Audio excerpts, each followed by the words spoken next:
Hello everyone, कैसे हैं आप सब लोग। अभी एमपीएस पीओ मेंस का एग्ज़ाम देकर आई हूँ, आप लोगों ने भी दिया होगा।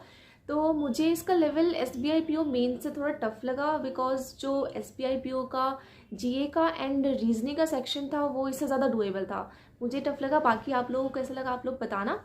एंड बात करते हैं इस एग्ज़ाम के लेवल की एंड क्या क्या क्वेश्चंस पूछे थे एंड मैंने कितने अटैम्प्ट किए।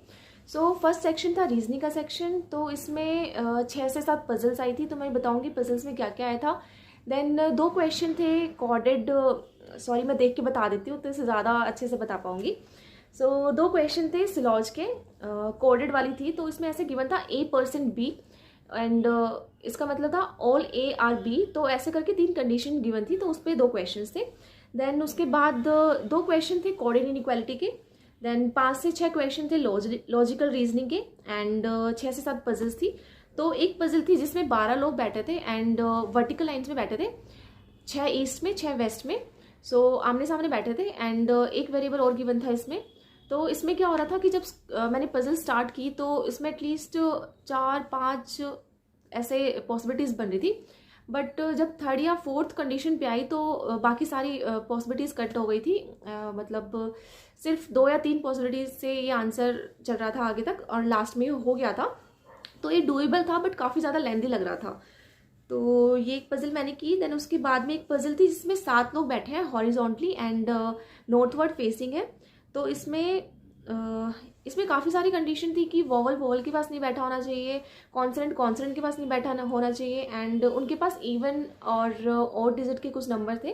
तो एक ये कंडीशन थी कि इवन इवन के पास नहीं होना चाहिए एंड ऑड ऑड के पास नहीं होना चाहिए। काफ़ी सारी कंडीशंस थी एंड इसकी पॉसिबिलिटीज़ भी काफ़ी सारी बन रही थी। तो मैंने ये क्वेश्चन नहीं अटैम्प्ट किया था। बाकी उसके बाद एक पजल थी जिसमें 16 लोग 4 फ्लोर पे बैठे हुए हैं। देन एक पजल थी जिसमें 3 डिपार्टमेंट गिवन थे एंड हर एक डिपार्टमेंट में एटलीस्ट 2 एंड एटमोस्ट 4 पीपल हो सकते थे एंड काफ़ी सारे अलग अलग कलर्स गिवन थे। तो इसके ऊपर एक पजल थी, ये काफ़ी ज़्यादा डुएबल थी। देन एक पजल थी जो मुझे प्री लेवल की लगी, जिसमें 2 रेक्टेंगल गिवन थे and 1 smaller one and 1 larger one. तो जो स्मॉलर वन था वो लार्जर वन के अंदर था एंड उसमें 4 लोग बैठे हुए थे और साइड्स पे बैठे थे एंड वो आउटवर्ड फेसिंग थे। देन जो लार्जर रेक्टेंगल था उसमें भी 4 लोग बैठे थे साइड्स में एंड वो इनवर्ड फेसिंग थे। तो सिंगल वेरिएबल थी और ये काफ़ी ज़्यादा इजी थी। एंड उसके बाद एक पजल थी जिसमें एक कोडेड डायरेक्शन का भी क्वेश्चन था। ये काफ़ी ज़्यादा लेंथी था और मुझे थोड़ा टफ लगा। इसमें मेरे टोटल अटेम्प्ट हुए हैं 22।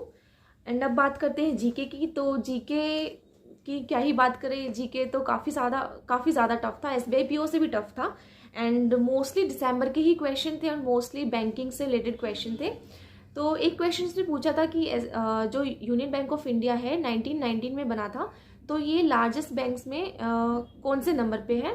देन एक बुक का क्वेश्चन था, मुझे याद नहीं आ रहा अच्छे से, डा विंसी के ऊपर एक बुक थी तो किसने लिखी है। एक क्वेश्चन था कि लोकसभा में एक साल में कितने सेशन होते हैं। देन डेज के ऊपर कोई क्वेश्चन नहीं था, ना ही अवार्ड्स के क्वेश्चन थे। तो ये थोड़ा टफ सेक्शन था आज का एंड मैंने इसमें 26 क्वेश्चंस किए हैं। तो काफ़ी क्वेश्चंस इसमें मैंने गेस वर्क से किए हैं। देन उसके बाद इंग्लिश का सेक्शन, इंग्लिश में 3 आरसी आए थे एंड इसका लेवल इजी टू मॉडरेट ही था। अगर कोई पर्सन डेली रीडिंग करता होगा तो उसको ये सेक्शन काफ़ी इजी लगा होगा। तो इसमें 2 वर्ड्सवैप के क्वेश्चन थे। उसमें लाइक ऐसे था, सबसे पहले उनको अरेंज करना था, मीनिंगफुल सेंटेंस बनाना था। देन उसके बाद में कनेक्टर्स गिवन थे, तो कनेक्टर से हमें एक सिंगल सेंटेंस बनाना था कनेक्टर यूज़ करके, तो वैसा क्वेश्चन था। एक क्लोज टेस्ट का क्वेश्चन था जिसमें 5 क्वेश्चंस थे। देन 5 ऐसे क्वेश्चंस थे जिसमें एक एक सेंटेंस गिवन था, तो सेंटेंस के हमें मीनिंग देखकर एंड सेम मीनिंग का हमें ऑप्शन से चूज़ करना था। मतलब कि जो सेंटेंस की मीनिंग निकल रही थी, तो जो ऑप्शंस में 5 सेंटेंस गिवन थे तो सेम मीनिंग का हमें उसमें से फाइंड करना था। देन उसके बाद इसमें मैंने बाकी 3 आरसी थे, तो इसमें मैंने टोटल 35 क्वेश्चंस अटेम्प्ट किए हैं।